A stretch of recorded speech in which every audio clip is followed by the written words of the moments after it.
Hello everyone, welcome back to the channel, and today I am reviewing Hyundai Verna. Hyundai Verna is a 5-seater family mid-size sedan. It's a quite popular sedan of its segment. So let us start by technical specifications. The length is 4.4 meters, the height is 1.5 meter and the width is 1.7 meter. Talking about the ground clearance, it is 165 millimeters, which is decent for a sedan. So these were the dimensions. Now talking of the variants offered in Hyundai Verna, the variant which you are looking currently is SX 1.5 liter petrol engine. So it starts with E, then we have the EX, then SX, then SX optional. And engines, you get 1.5 liter diesel engine and 1.5 liter petrol engine and one more 1.1 liter turbocharged petrol engine. So now let us start with the frontal overview of the car. So here we have got projector lamps with daytime running lights. Then we have the conventional turn indicators. Down we have this projector lamps. And the grille you are looking is the chrome grille. In turbo variant, we have this totally dark chrome grille to give it a more sporty look. And this is the facelifted Verna. So we have this sharp cuts and creases, and the headlight is merges into the grille, which adds to it appealing looks. So grille is pretty big in the front. There's the Hyundai logo right in the middle. And here is the towing hook. Down we have some chrome treatments going on. And there are no front parking sensors or front camera in this car because this is the SX variant. See the lights. Here we have a reflector. So this was about the front profile. The bonnet is sloping. No issues there. These are the conventional wipers. You don't get rain sensing wipers.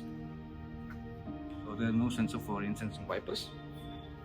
Coming on to the ORVM. These ORVMs are electrically adjustable and they have the turn indicators on them. And they come with this plastic cladding at the below and the body color on the top. This is the chrome door handle with request sensor only for the driver's side, not for the passenger side. And these are R16 195 section alloy wheels. In turbo variant, you get dual tone diamond cut alloy wheels, which look sporty. So they are they're the plain alloy wheels, grey color. You don't get the black on this variant. At the back again we have this chrome door handle. Same section tires at the back. And then there is this mud flap. Coming to the rear, we have this redesigned LED tail lamp. Unlike the previous gen, which had a conventional one. And down we have this some styling elements. They are not the real. These are the chrome treatments going around. Some garnish, and the reflector is placed down below there. And you can spot the sensors over here. Hyundai logo right in the middle. Verna. So overall, the back profile is quite appealing and good because of its redesigned tail lamp. And here we have the shark fin antenna. And this is the sunroof. You don't get the panoramic sunroof. It's the normal sunroof. So now I'll open the boot and show you how big is the boot. So this is the key fob to the car, and you can open the boot by holding this button. It says hold, and you just need to hold, and the boot pops open. So it's an electric tail release. It's not an electric tailgate.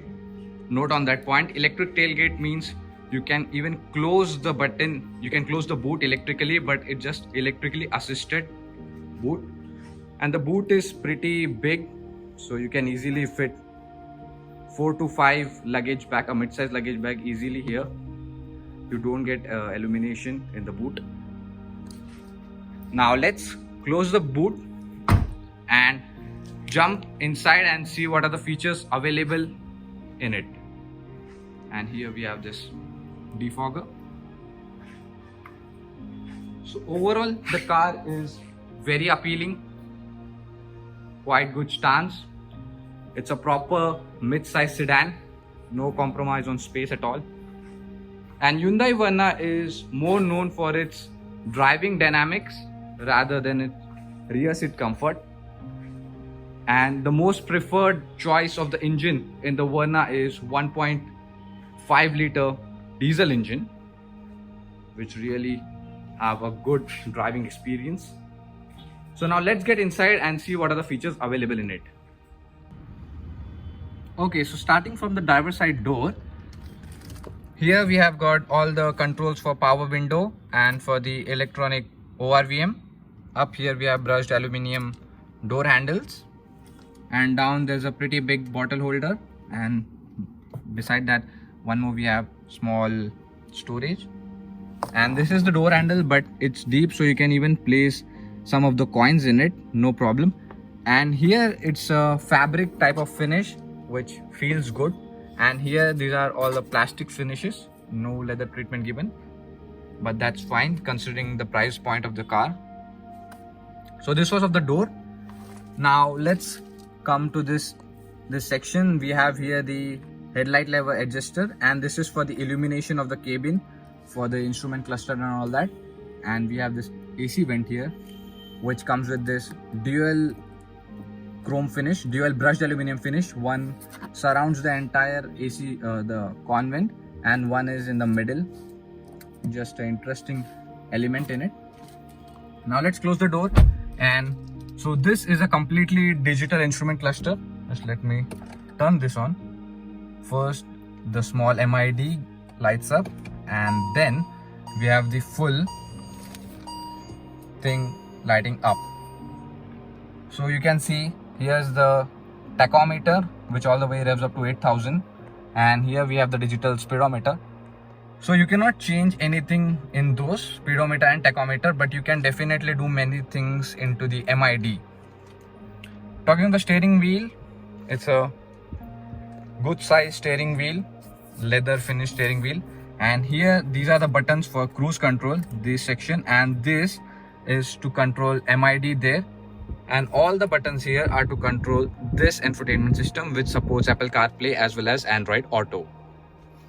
So you can have the volume button, voice control button to select the mode, the radio, AM or FM.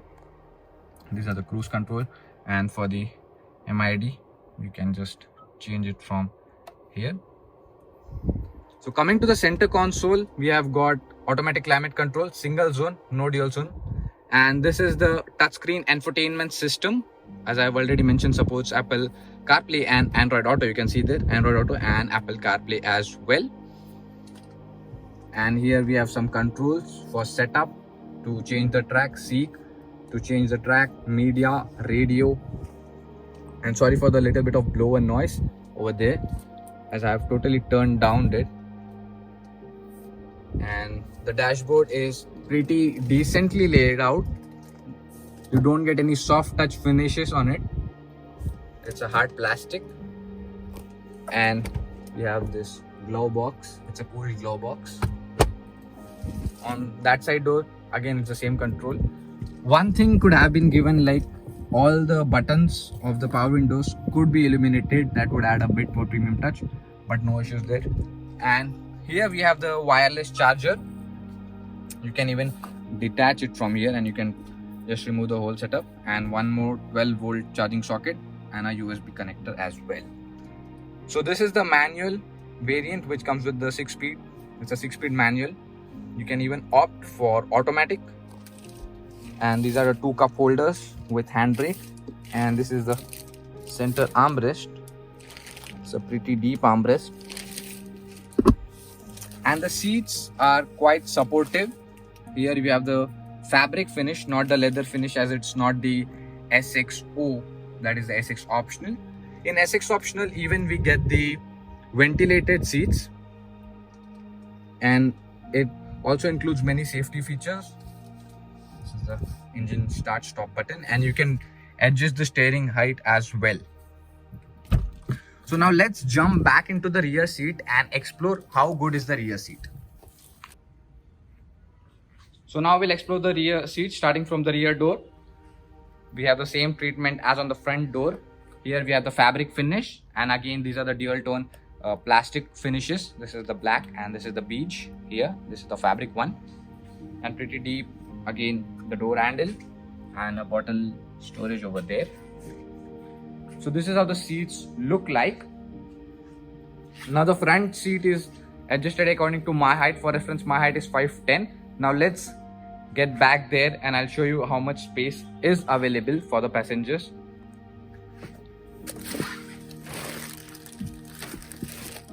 Okay, now I have sat in here and you can see the amount of leg space I have. Though it's not as large as you may expect, but still it's pretty decent and you will be comfortable for long journey rides, definitely. Here we have got the two AC vents, and in middle we have the center armrest and the seat is covered. I cannot open that. And the unique feature of this car is that you get rear sunshade. Yes, it's the first in class. You have the rear sun blind and a pretty decent window line. You'll not be claustrophobic at all. Here we have the reading lamp, the illumination, though it's a conventional one, but the illumination is quite good. And here we have the the normal sunroof, not the panoramic one.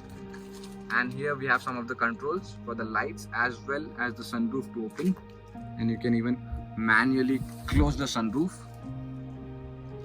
You need to open it manually, and you can open rest of the glass from there. And that's the electrochromic mirror.